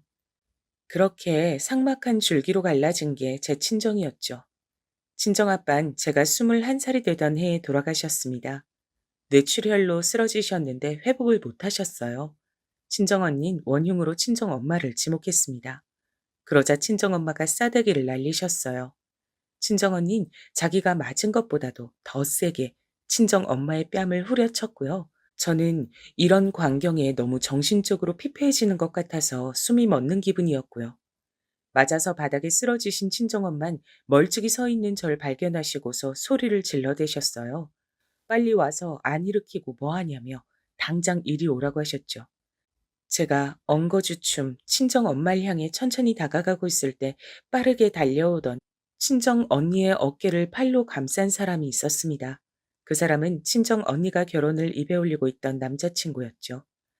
한숨을 푹 내쉬더니 친정 언니를 다독이며 먼저 자리를 뜨더군요. 그리고 두 사람은 몇 달 뒤에 결혼했죠. 놀랍게도 친정엄마와 언니가 서로의 뺨까지 쳤던 그 현장은 바로 친정 아빠의 장례식장이었답니다. 나도 이제 성인이잖아. 아빠도 돌아가셨으니 이젠 더 이상 이렇게 살지 말자. 엄마가 내 엄마란 이유로 무조건 참아주고 인내하고 희생하고 내가 그렇게 해드려야 할 이유는 그 어디에도 없다는 걸 난 이제 깨달았으니까. 친정아빠가 갑작스럽게 돌아가신 것, 그게 저를 변화시켰죠. 변화라는 말론 부족하고 각성을 시켰던 것 같아요. 어쩌면 친정아빠가 돌아가시면서 남겨질 제가 친정엄마에게 휘둘리며 살아갈까봐 걱정돼서 저에게 어떤 힘을 남겨주신 걸지도 모른다고. 저는 가끔 그런 식으로도 생각을 하곤 합니다. 전문대를 다니고 있던 저는 금세 졸업을 했고 취업을 했죠. 직장 근처에서 자취를 하며 아등바등 아끼고 저축을 하며 열심히 살았고요. 우스운 건 친정 엄마한테 돈을 퍼붓지만 않아도 어떻게든 돈이 모였단 겁니다. 저에게 배응망덕한 미친 기집애라고 욕을 해대셨던 친정엄만 그게 안 통한다는 걸 알게 되시자 작전을 바꾸셨어요. 저에게 자꾸만 몸 이곳저곳이 아프다고 하셨습니다. 아프니까 돈 달라고 하셨어요. 너무나도 지긋지긋했습니다. 저에게 그런 소리밖에 할 줄 모르는 친정엄마의 존재 자체가 절 갉아먹었죠. 솔직히 아무리 마음 단단히 먹었다고 해도 친정엄마의 하소연을 매번 태연하게 쳐낼 수 있는 건 아니었으니까요. 무시하면 어떻게든 저를 찾아오셨으니 아예 무시할 수도 없었고요. 인고의 시간을 한참 보내고 있던 와중에 만난 인연이 바로 제 남편이었습니다. 저는 가족의 정이란 걸 따뜻하게 느껴본 적이 없었고 이런 부분은 애석하게도 사회생활을 하면서 어떻게든 티가 나게 되었어요. 악착같이 이악 물고 앞만 보며 달려갈 줄만 알았지 마음의 여유를 둔다거나 지금의 행복을 느끼며 편안해한다거나 이럴 줄 몰랐거든요. 돈을 모아도 늘 조급했고 어딘가 쫓기는 기분이었습니다. 제가 이런 사람이다 보니까 연애를 어쩌다 하게 돼도 제 그늘을 들켜버려서 버림받을까 봐 초조했어요. 억지로 밝은 척, 해맑은 척을 하다 보면 피로해졌죠. 결국 저는 그런 노력 때문에 혼자 지쳐서 나가 떨어졌었고요. 그러다가 서른을 훌쩍 넘겼는데 계속 제대로 된 인연은 못 만났습니다. 하지만 남편은 처음부터 다른 남자들과는 달랐습니다. 오히려 제가 남몰래 가시를 세우고 있는 고슴도치라는 것을 알고서 더욱 저를 좋아해 줬어요. 특별했죠. 그럼 우리 결혼을 네 가족들 중 누구한테도 허락받을 필요가 없이 우리 둘끼리만 하면 되는 거잖아. 난 이게 너무 좋다. 난 말이야, 결혼은 당사자들만의 소중한 결합이지. 거기서 딸려오는 집안의 이익관계라든지 그런 건 아무래도 상관없다고 생각하거든. 그게 내 결혼관이야. 제가 어떻게 남편과 결혼하지 않을 수 있었을까요? 남편은 자기 부모 형제들이 모두 지방의 먼 동네에 사는데 혼자 대학 때문에 서울로 상경했던 이후 계속 내려가지 않고 머물며 살아온 사람이었습니다. 거주 비용을 아끼려 경기도로 이사를 갔다가 저와 만나게 되었던 것이죠. 자연스레 저희 신혼집도 경기도가 되었습니다. 서로를 오래 알고 결혼한 건 아니었으나 그럼에도 분명한 믿음이 있었고 저는 이 남자다 싶어 그냥 돌진해 버렸어요. 저도 이제는 저만의 단란한 가정이라는 걸 가져보고 싶었거든요. 시댁이 생기는 것도 저는 절대 나쁘게 생각되지 않았습니다. 비록 시댁이 멀지만 복작복작한 식구들의 정을 간접적으로 느끼며 산다면 좋을 것 같았죠. 그런데 펼쳐지는 상황이 생각과는 영 다르더라고요. 남편은 형제가 위로만 셋 있는 막내입니다. 시부모님께서 나이가 꽤 있으신 만큼 남편이 30 중반이 돼서야 결혼하게 된 만큼 저희 부부의 결혼에 대해 전혀 왈가왈부하지 않으셨어요. 그런데 결혼을 한 직후부터 시댁의 각종 대소사에 제가 전부 끌려갈 줄은 몰랐습니다. 결혼하고 한 달 됐을 때 남편의 멀디먼 친척 형제의 결혼식에 참석하라는 시댁의 연락을 받은 게 시작이었죠. 남편도 그 친척하고 아주 어렸을 때 두어 번 본 게 전부라고 했어요. 세상에, 왕래가 그 정도로 없었는데, 게다가 본인 결혼식 날짜가 잡혀 있던 상황에서 우리 결혼식은 안 왔는데 우린 가줘야 한다고? 이건 좀 아닌 것 같아. 장소도 생각보다 너무 멀잖아. 그렇긴 한데, 네가 집안 행사에 군말 없이 헌신하는 모습, 난 우리 집에 얼른 증명해드리고 싶은 마음이 있거든? 이런 것 때문이라도 결혼식을 갔으면 좋겠어. 내가 큰 소리 쳐놓은 것들도 있어서 결혼하자마자 이런 비협조적인 너의 모습 보여드리면 내가 할 말이 없어진단 말이야. 제가 무슨 소리를 들은 건가 싶었습니다. 저의 그늘마저 감싸주는 남편의 모습에 끌려서 결혼을 한 건데, 제가 가진 그늘을 이용해서 자기가 어떻게 좀 해보려는 남편의 모습이라니 너무 속상했죠. 분명 결혼 전에 저한테 자긴 따로 나와서 산지 너무 오래기 때문에 자기 가족들하고 교류도 썩 활발하지 않고 결혼하고 나면 저하고 둘이서만 잘 살면 된다고 했었습니다. 자기 부모 형제한테 휘둘릴 필요는 하나도 없다고 했었고요. 비록 제가 그 말을 흘려듣긴 했습니다만 그렇다고 해서 그 말을 까먹었다는 얘기는 아니거든요. 분명 자기가 그렇게 말을 했었으면서 화장실 갈 때와 나올 때 다르다는 듯 굴다니 조금은 배신감이 들었어요. 하지만 이제 남편이 저의 가족이 됐으니 제가 어떻게든 견뎌나가야 할 과정이라고 생각했습니다. 전 분명 행복을 꿈꾸며 결혼을 한 게 맞긴 했으나 결혼 생활이 쉽지만은 않다는 사실은 제 친정의 지난 세월만 돌아봐도 알 수 있었으니까요. 그래서 일면식도 없던 남편의 머나먼 친척의 결혼식에 참석했습니다. 제가 거기 가서 딱히 하는 것도 없었죠. 꿰다 놓은 보릿자루 같았습니다. 그리고 다시 며칠 뒤 웬 갑자기 제사가 있다고 하면서 시댁에서 저를 불렀어요. 당연히 저는 그 존재조차 몰랐던 돌아가신 지 한참이라는 시아버지께 큰아버지 되셨을 분의 제사였고요. 그런 제사도 챙기는 건가 싶었습니다. 결혼하기 전에 분명히 남편은 자기는 집안 제사 같은 거 참석해 본 일이 없다고 했었거든요. 그런데 웬 제사인가 싶었네요. 평일 수요일 밤에 제사 참석하러 그 먼 지방까지 내려가는 건 어불성설 같았습니다. 그런데 남편의 태도가 가관이었어요. 나는 그 다음 날에 아침부터 회사에 중요한 회의가 있어. 그러니까 당신 혼자 다녀와야겠다. 무슨 소리야? 그럼 나는 그 다음 날 출근을 어떻게 하라고? 당신이 다음 날 오전 반차를 내든가 아님 그날 아예 휴가를 쓰든가 하면 되잖아. 나는 이번 달에 무지하게 바빠서 절대 휴가 못 쓰는 거 알지?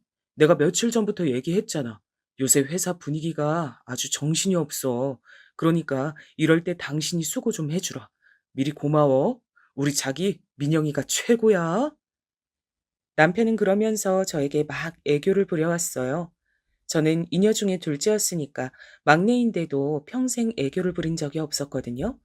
친정집이 그 모양인데 애교는 얼어 죽을 단어였죠. 만약 제가 애교를 부렸다면 친정엄만 질색을 하며 그런 짓 하지 말라고 저를 나무라셨을 겁니다. 그래서 저는 어른이 돼서도 사회생활을 싹싹하게 하는 와중에도 애교를 부리는 건 상상도 못 해봤어요. 남편이 부리는 애교 앞에서 꼼짝을 못했던 건 그 때문이었나 봅니다. 제가 빠른 생일이었기 때문에 태어난 연도는 제가 늦어도 학년으로 보면 동갑내기였거든요. 그래서 더욱 저에겐 없는 애교 같은 게 남편에게만 있어서 신기하기도 했고 부럽기도 했었어요. 어처구니 없는 욕을 들으면 제가 정색을 하게 됐다가도 그럴 때 남편이 애교란 카드를 꺼내들면 도리가 사라지곤 했습니다. 친정 부모님에겐 본 적 없던 부부상이었으니 혹시 남편과 제가 꽤 괜찮은 부부인가 싶은 생각도 들었고요. 어쨌거나 삭막하고 대면대면한 것보단 낫잖아요. 저는 이런 무르디 무른 생각이나 하면서 저도 모르게 서서히 휘둘리고 있었습니다. 그때 목요일 오전 반차를 급하게 내고 제사에 참석했었어요. 장소는 제 시댁도 아니었고 큰 집이었죠. 저 혼자 가서 다른 것보다도 얼마나 멋쩍었는지 모릅니다. 어색해서 우물쭈물하게 있으니까 다들 저에게 이런저런 일거리를 주더군요. 겸연쩍게 있는 것보다야 무엇이라도 하는 게 나을 것 같아서 그렇게 했어요. 하지만 그건 첫 단추를 잘못 끼운 행각이 되고 말았죠. 자리가 사람을 만든다고 하던데 저는 제 자리를 잘못 펼쳤던 거예요. 그때 아침 첫 고속버스를 타고 올라와서 집에 오자마자 남편이 간밤에 먹고 하나도 안 치워뒀던 부엌을 정리한 뒤 출근 준비를 부랴부랴 하고 일을 나갔었죠. 피곤해서 오후 내내 죽는 줄 알았습니다. 다음엔 이러지 말아야겠다고 생각했어요. 하지만 그때로부터 불과 몇 주 지나지 않아서 또 제사가 있었어요. 남편이 이번엔 주말이니까 자기도 같이 갈 테니까 무조건 참석하자고 하더군요. 거절할 도리가 없어서 그렇게 했습니다. 갔더니 거기서 어떻게 됐던 줄 아시나요? 저만 도착하자마자 숨도 못 돌리고 미친 듯이 일을 했어요. 제사 음식 준비를 처음부터 하라니 아주 끝도 없었죠. 과장을 좀 보태면 허리 한 번 못 폈던 것 같네요. 제가 그러는 동안 남편은 자기 친척들하고 남자들끼리 모여서 수다나 떨더니 밖에 나가 놀고 오자면서 휙 나가버리더군요. 준비가 다 끝나고 제사 올릴 때 돼서야 돌아왔습니다.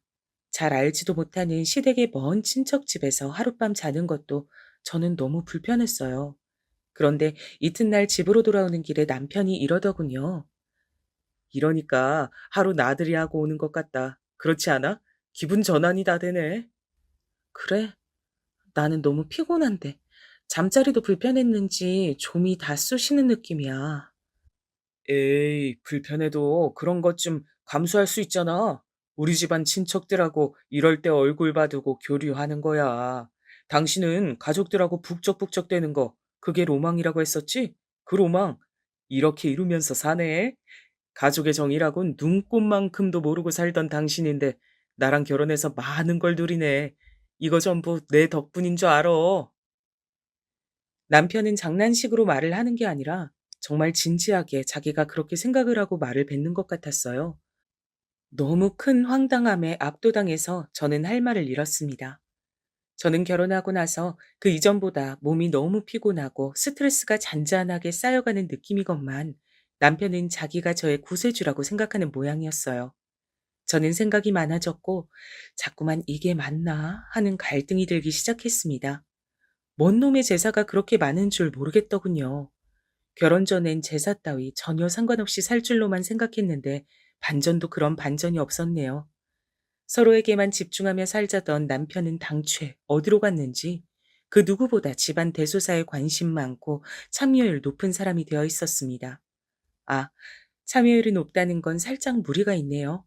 남편의 참여율은 반 정도 되었고 100% 참여하는 건 저뿐이었으니까요. 제 친정엄마 징징대는 소리 들으며 산 것도 머리 아파 죽겠는데 결혼하고 나선 제사 타령이라니. 근데 사람이요. 너무 말도 안 되는 상황 속에 갇혀 있다 보니까 뭐가 옳고 그른지 판단할 새도 없이 그냥 끌려가더라고요. 생각하고 고심을 해볼 충분한 여유가 저에게 주어지지 않았던 듯 싶어요. 시댁 사람들이 저를 대면대면하게 대하니까 제가 원체 부침성이 없다 보니 저는 자꾸만 어색한 기분이 들었고 시아버지께선 너무 과묵하시고 시어머니께선 자꾸 엄한 잔소리만 하시고 도저히 한 집안 식구로 인정받는 느낌이 들지 않았습니다. 거절하기가 내키지 않아서 쓸데없이 자꾸만 시댁의 이런저런 각종 행사에 제가 얼굴을 들이밀며 바보같이 지내던 어느 날이었습니다. 그날도 남편이 자기는 중요한 약속이 있다나 어쩐다나 하면서 저만 보냈던 날이었어요. 저한테 미안하다. 우리 자기밖에 없다. 하며 애교를 부려대는 통에 제가 또 그 앞에서 싫은 내색은 못하고 시댁의 발걸음을 했던 날이었죠. 오자마자 시어머니께서 저한테 부엌 일을 시키셨고 전 따랐습니다. 부엌에 딸린 작은 다용도실에서 제가 마늘을 한참 찾고 있을 때였어요.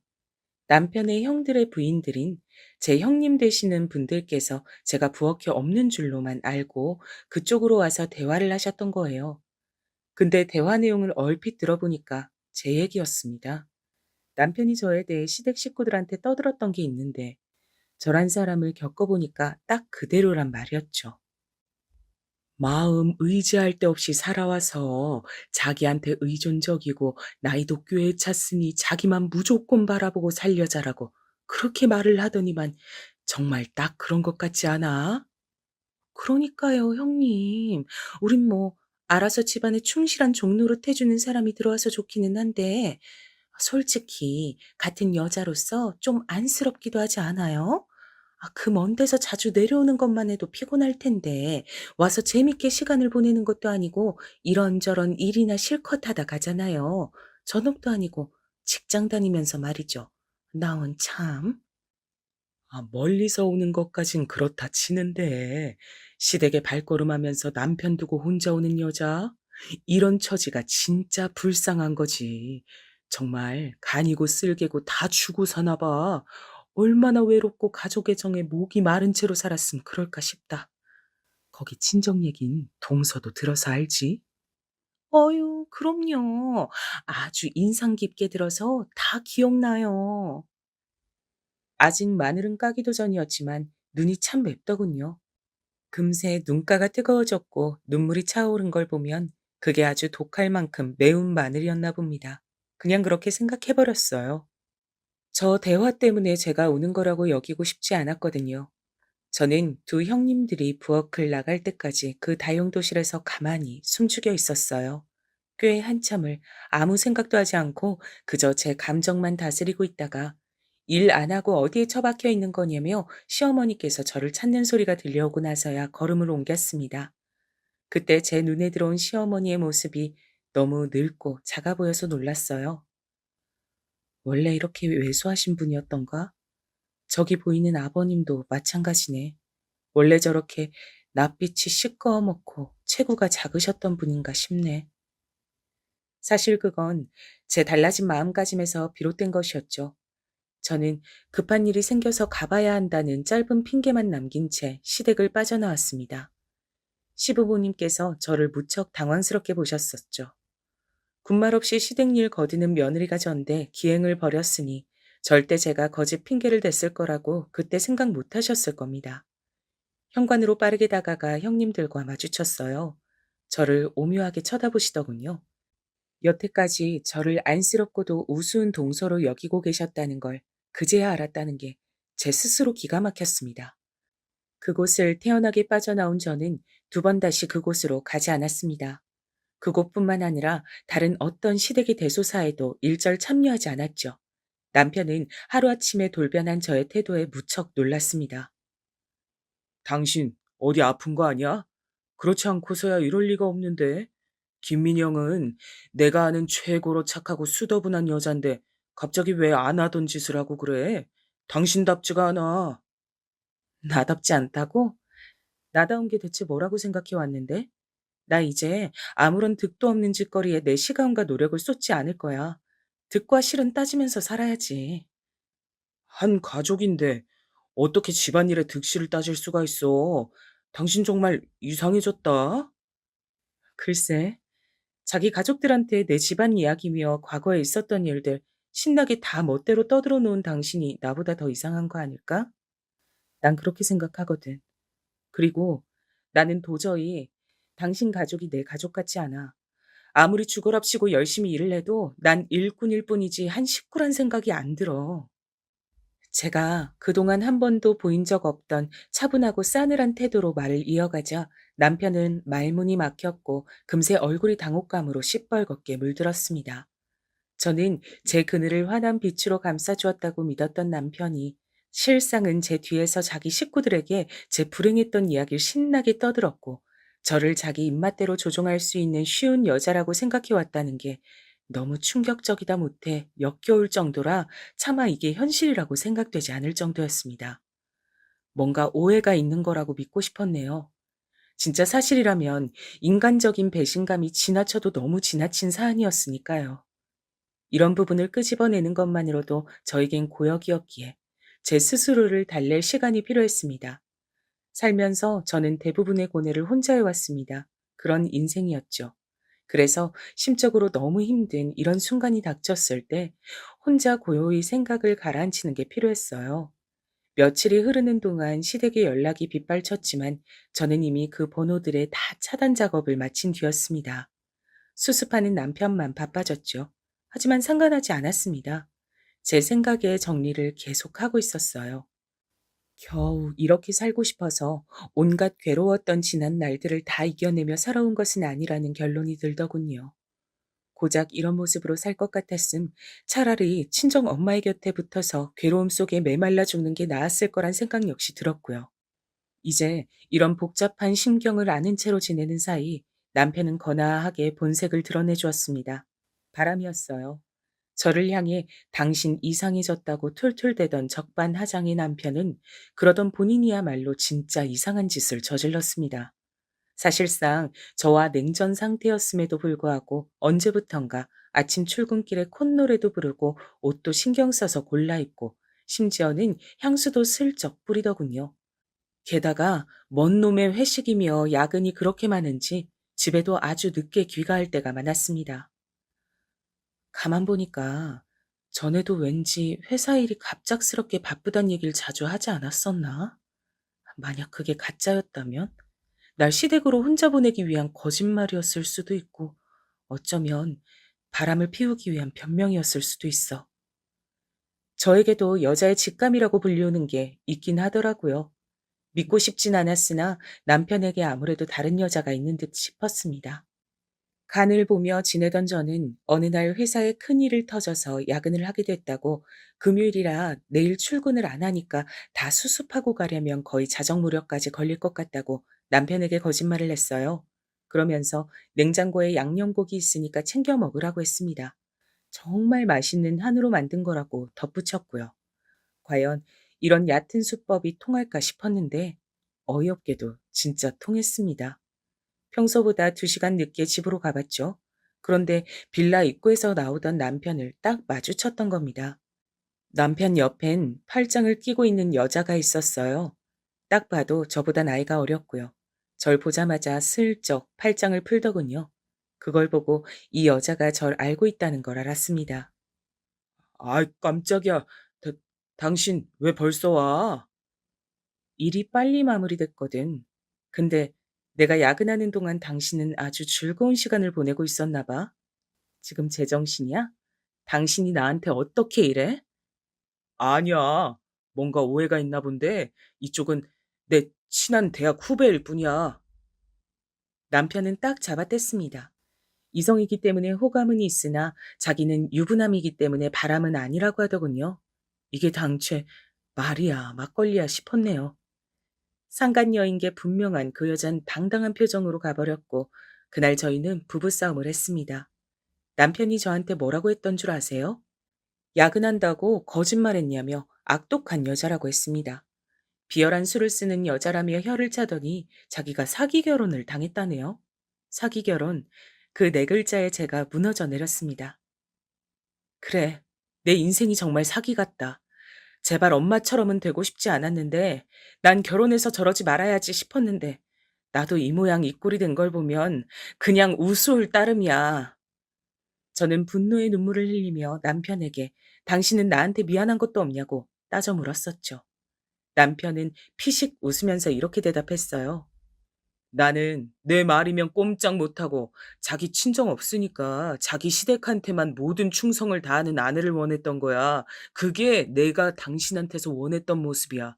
그게 아니면 별 볼 일 없고 나이도 많은 당신 같은 여자하고 내가 왜 결혼했겠냐? 안 그래? 와, 정말 충격적이었죠. 남편의 봉색을 그제서야 제대로 알았습니다.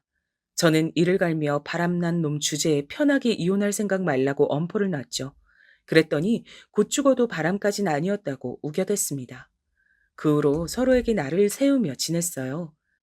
앞만 봐도 계속 바람을 피우는 것 같았는데 의심의 눈초리만 보내도 남편은 펄쩍 뛰어댔죠. 절대 아니라고 했습니다. 뻔뻔하기 짝이 없었어요. 그러던 중에 제가 정말 오래간만에 친정 언니와 연락을 하게 됐어요. 친정아빠 기일쯤엔 연락을 하니까요. 상투적인 대화가 오가던 중에 제가 망설이다가 얘기를 꺼냈습니다. 이혼을 생각 중이라고 말했죠. 친정언니가 놀라면서 대체 무슨 일이냐고 묻기에 저는 있었던 일들을 알려줬고요. 그랬더니 친정언니가 우는 겁니다. 저야말로 놀랐네요. 사실은 나 애들 키우는 거 재미없고 미치겠어. 네 형부하고도 전혀 좋지 않아. 너에게 자랑스럽지 않은 모습 보여주기 싫어서 연락 안 하고 살았다. 내가 진짜 언니로서 자격이 없어. 너한테 너무 미안해. 나 때문에 너 혼자 어렸을 때 집에서 힘들게 자랄 것 같아서 죄책감이 말도 못했거든? 근데 이걸 입 밖으로 꺼내는 순간 내가 죄인이라고 못 받게 될까봐 그게 싫어서 비겁하게 외면하며 살아왔어. 미안하다, 민영아. 친정언니의 속마음을 들으며 어느새 저도 울고 있었습니다. 저도 제 속내를 꺼내들었죠. 저 역시 친정 엄마한테 벗어나 살아야 한다는 강박이 심해서 친정 언니까지 멀리 했었거든요. 친정과 관련된 건 그냥 다 싫었고요. 제가 다 나약해서 그런 거겠죠. 제 이야기를 다 듣고 난 친정 언니가 진심 어린 말을 건네왔어요. 민영아, 그냥 이혼해. 그놈이 원하는 대로 해주는 것 같아서 싫고 억울하겠지만 네 인생 한 번뿐인데 그 아까운 시간 더 잡혀있지 마라. 훨훨 날아가서 살아라. 결혼에 묶여있을 필요가 없어. 친정 언니의 말을 듣고 보니까 정리가 되는 기분이었어요. 결혼한 직후부터 계속 머릿속이 어지러웠는데 그제야 깔끔해졌고 시야도 선명해진 느낌이 들더라고요. 그래서 이혼했습니다. 바람을 피운 남편을 유책 배우자로 몰고 가지 않는 합의 이혼이었어요. 남편은 얼씨구나 좋다 하면서 해줬고요. 이혼해서 딱 남남이 되자마자 그놈이 후련한 표정으로 저를 향해 이제 떳떳하게 진짜 사랑을 찾아가겠다 그랬습니다. 억척스럽게 고생하며 시달리는 거, 그게 너한테 어울리는 건데. 답지 않게 자존심 챙기면서 고고하게 굴기 시작했을 때부터 너는 매력이 사라졌어. 그깟 개소리 실컷 해봐라 싶었습니다. 제 마음을 좀 어루만져준 남자랍시고 큰 착각을 해서 제 발등 스스로 찍은 바보가 되었으니 그 대가를 이렇게 치르는 거라 생각했네요. 하지만 내 인생에서 다시 이놈을 만나게 되는 일이 생기거든 그때는 꼭 한마디 날려줄 거야. 이혼하고 나서 저는 씩씩하게 직장 생활을 해나갔지만 자꾸만 저도 모르게 정신이 멍해지거나 집중력이 떨어질 때가 많아졌어요. 하물며 기계도 쉬어가야 하는데 사람 몸이 쉬지도 않고 계속 스트레스를 받으며 혹사를 해왔으니 끝내 과부하가 걸린 것이죠. 실패한 결혼 생활에서 저는 다른 것보다 제 자신이 우선이 돼야 한다는 교훈을 얻은 바 있었죠. 그래서 제가 더 잘못되기 이전에 결단을 내려야 한다고 여겼습니다. 아깝긴 했으나 결국 퇴사를 하였어요. 그리고 거의 난생 처음으로 고요하게 휴식 시간을 가졌죠. 그러던 중에 외삼촌의 연락을 받았어요. 다름이 아니라 외숙모의 사촌 형제 내외분들께서 운영하던 식당이 있었는데 현재 건강 문제로 영업을 못하고 있다 그랬습니다. 어렵사리 월세 안 올리고 2년 재계약한 지 딱 3개월 만에 쓰러졌으니 너무 아깝지. 내외 두 분 다 건강에 이상이 왔다네요. 그때 공교롭게도 식당의 주방 이모님 역시 자녀분께서 교통사고를 당하는 일이 생겨서 여러 가지로 식당 운영이 힘들었다고 합니다. 아직 자리 계약 기간이 1년 반 가까이 남았으니 아깝다고 혹시 제가 거기서 어떤 것이든 장사를 해볼 생각이 있으면 지원을 해주겠다며 외삼촌이 적극적으로 나오셨어요. 생각지도 못한 제안이어서 전 당황했는데 인생에서 이런 기회가 몇 번이나 올까 싶었습니다. 친정 언니도 저에게 회사보다 장사가 체질에 맞을 수도 있으니 한번 해보라고 그러더군요. 원래 그 식당은 쫄면, 만두, 볶음밥 등을 여러 가지 파는 곳이었고 메인 메뉴는 돈가스였어요. 저는 돈가스에 마음이 끌렸습니다. 회사 다니면서 무난하게 점심 메뉴로 자주 골랐던 게 돈가스였죠. 특별히 대단하지 않아도 왠지 사람 마음을 푸근하게 만드는 게 돈가스라고 생각해왔기에 저는 장가지를 쳐내고 메인 돈가스에만 주력하는 식당을 해보기로 결정했습니다.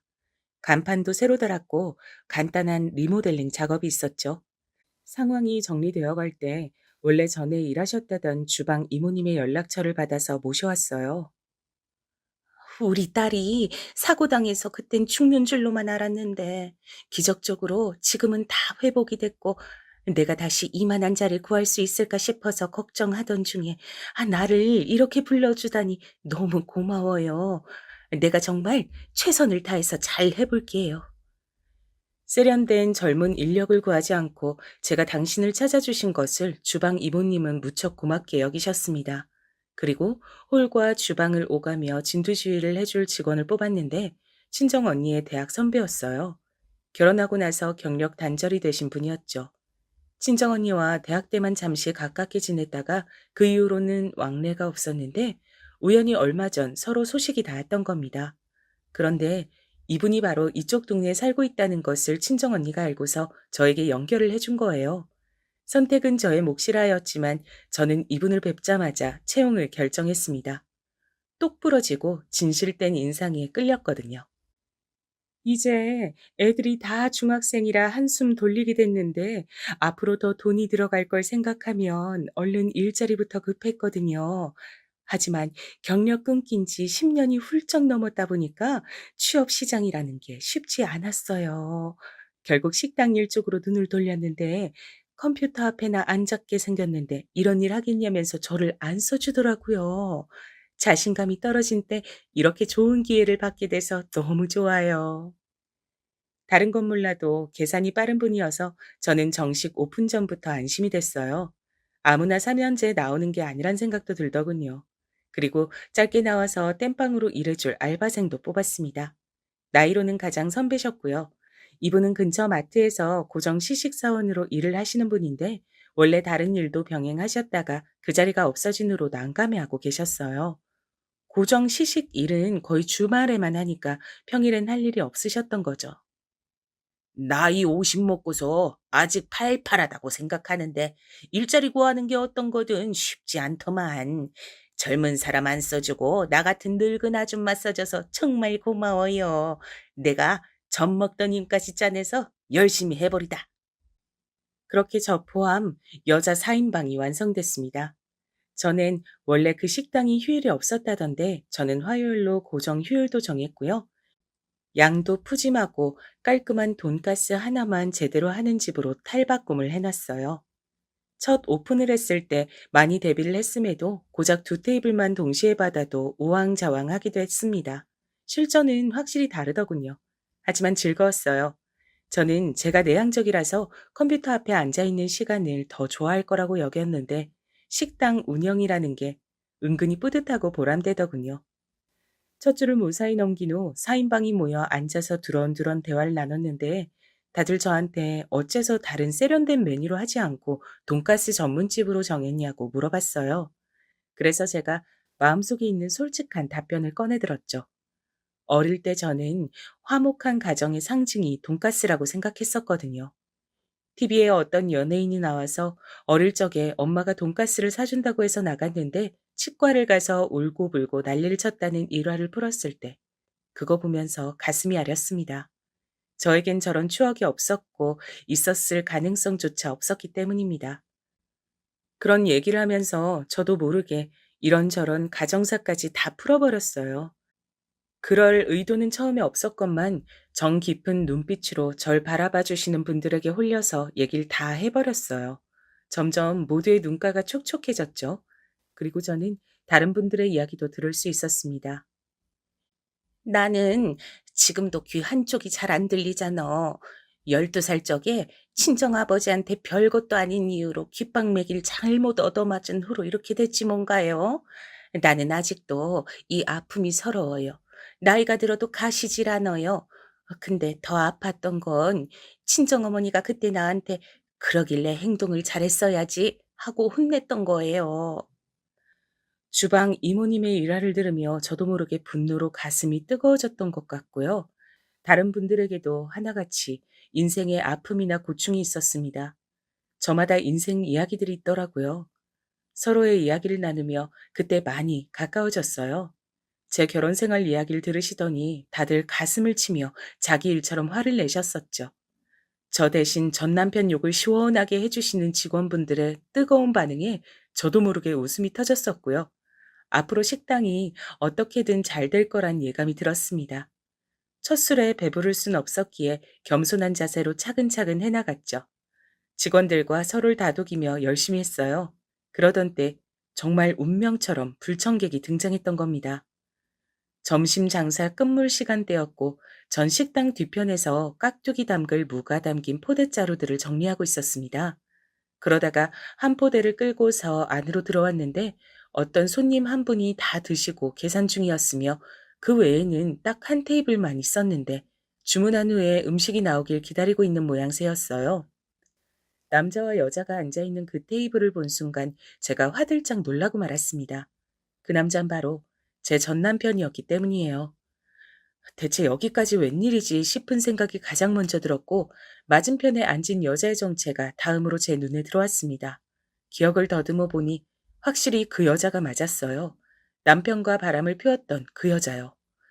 이혼 확정 이후에 알게 됐던 사실은 그 여자가 저보다 7살 어리다는 것이었죠. 남편하곤 그럼 8살 차이인데 대학 후배라는 변명을 냈었다는 게 황당한 부분이었네요. 그 망할 상간녀가 먼저 저를 발견하고 알아차리더니 피식 웃으며 전 남편에게 속닥거렸습니다. 그러자 전 남편이 한참을 일을 하고 난 이후의 모습인데다가 포대자루까지 하나 끌고 있는 제 모습을 크게 훑어봤습니다. 와, 세상 좁다. 여기서 이렇게 보네. 반갑다. 알바하나 봐? 알바 아니고 사장이거든? 돈가스 먹으러 왔음 곱게 돈가스나 먹고 가. 그 입으로 쓸데없는 얘기하지 말고. 아, 그래? 여기 장사는 좀 되냐? 이렇게 팔이 날려서 어떡해. 사장이라서 직접 고생하는구나. 대단하네. 열심히 하네. 넌 그러고 사는 게 딱 어울려. 네 자리 찾았다. 말본새만 참하게 하면 좋을 텐데. 전 남편이 떠드는 소리에 맞춰서 제 어이가 사라져갔습니다. 자기 예비 처가에서 워낙 잘해줘서 너무 여유롭다는 아무도 안 물어본 얘기를 전 남편이 신나게 떠들었어요. 상간녀와 결혼을 앞둔 모양이었습니다. 저보다 어린데다가 집안 형편도 괜찮으니 저와 미련 없이 이혼할 만했구나 싶었네요. 남편이 그런 소리를 떠드는데 상간녀는 민망해하긴커녕 고개를 더 빳빳이 들더군요. 그 꼬라지 보고 제가 피식 웃었습니다. 제정신 박힌 여자라면 전 남편 같은 놈한테 이끌려서 이혼하는 거 다 보고도 결혼 생각할 리가 없었죠. 그러니 정신 나간 상간녀와 결혼해봤자 그게 무슨 행복이겠나요? 그래서 웃었습니다. 제가 웃자 두 연놈들이 당황스러워했어요. 제가 상간녀를 향해 말했습니다. 결혼 잘 하시고 개고생도 잘 하세요. 같이 살다 보면 자동으로 깨달을 거예요. 뭐라고요? 저기요. 오빠는 저를 공주처럼 모셔주거든요. 그쪽은 공주님 될 자격이 없었으니 그랬던 거고요.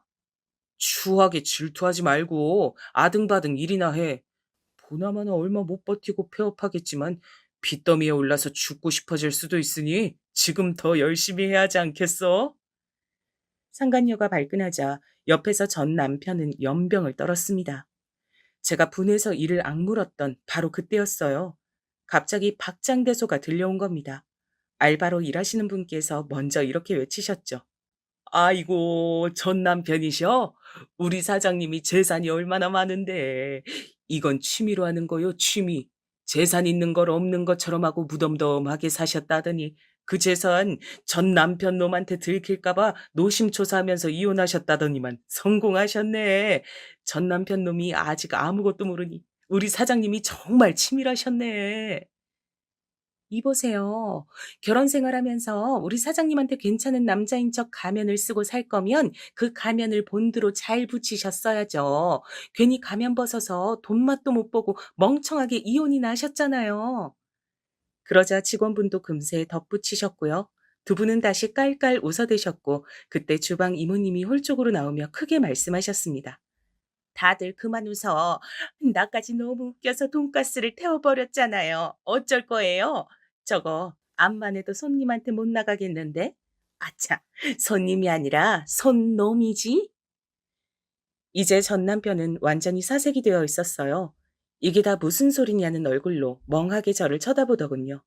저는 헛기침을 하며 자리를 떠버렸고 직원 일동은 배가 찢어지게 웃어댔습니다. 저런 덜 떨어진 놈한테 재산 한 푼도 안 뜯겼으니 제가 운이 참 좋았다면서 똑같은 소리를 해댔어요. 의외의 상황에 정신이 쏙 빠진 그 연놈들은 엉거주춤 일어나서 마치 도망가는 것처럼 나가버렸습니다. 너무 경황이 없었는지 상간녀가 자기 휴대폰을 두고 갔다가 얼른 돌아왔는데 그때 직원이 놓치지 않고 말을 했다네요. 저놈 가족들한테 정신병이 좀 있다던데 제사 지내면서 죽은 조상들 이승으로 불러들이는 의식도 몰래 한다네요. 그런 정신병은 집안 내력인 거 알죠? 그 어떤 이야기보다도 현실감 넘치는 엄청난 거짓말이었습니다. 상간녀는 표정 관리에 실패해서 겁에 질린 낯으로 가버렸고요. 상황이 일단락된 후 저는 직원들에게 왜 그랬냐고 물으려다가 말을 바꿨습니다. 다들 고맙습니다. 덕분에 통쾌했어요. 그러자 모두 그 연놈들이 제 전남편이자 상간녀임을 안 순간에 한마음 한뜻으로 그렇게 자동으로 행동하게 되었다고 하면서 제 길을 살려준 것 같다며 기쁘다고 해줬어요.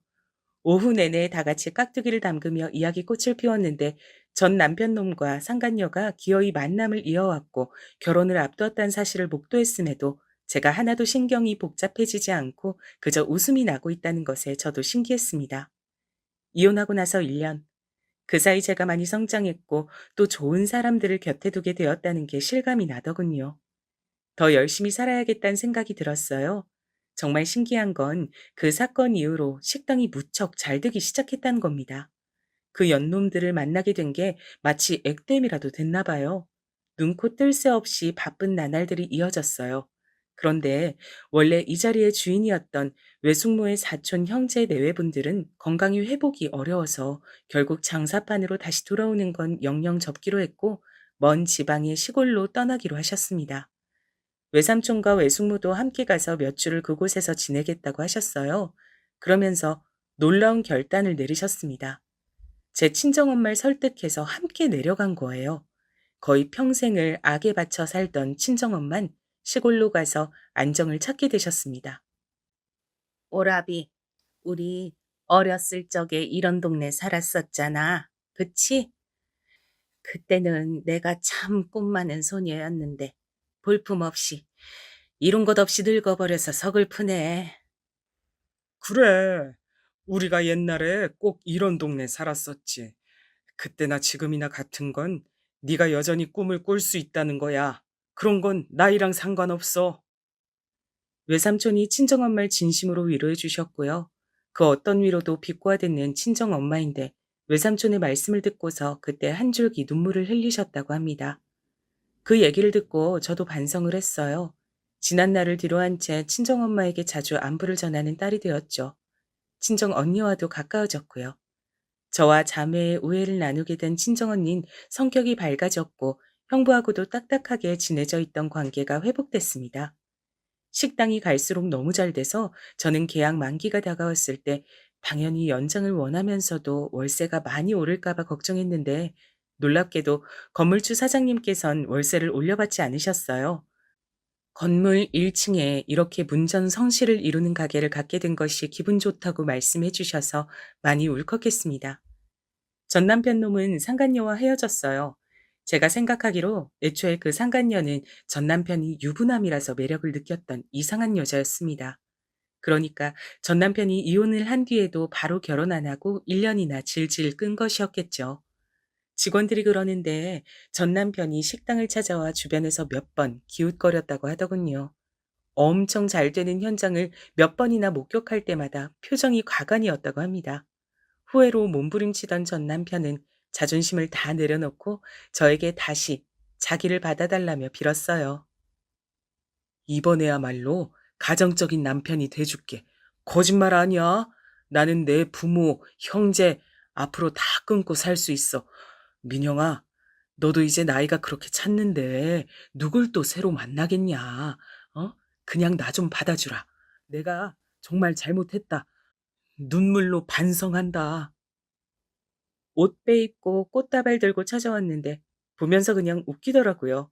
당연히 안 받아줬죠. 근데 식당이 워낙 잘 되다 보니까 꽤 멀리서도 주말에 찾아오는 맛집으로 등극해 있었는데 그날이 주말이었거든요. 그래서 전 남편 놈과 같은 회사에 다니는 사람이 그날 마침 와 있었나 봐요. 입이 가벼운 분이셨는지 회사에 자기가 본 걸 소문을 쫙 냈다고 합니다. 전 남편이 바람 피워서 이혼했었다는 게 퍼진 것이었죠. 전 그 이야기를 시간이 좀 지나서야 식당에 온 다른 손님이 말을 해줘서 알았네요.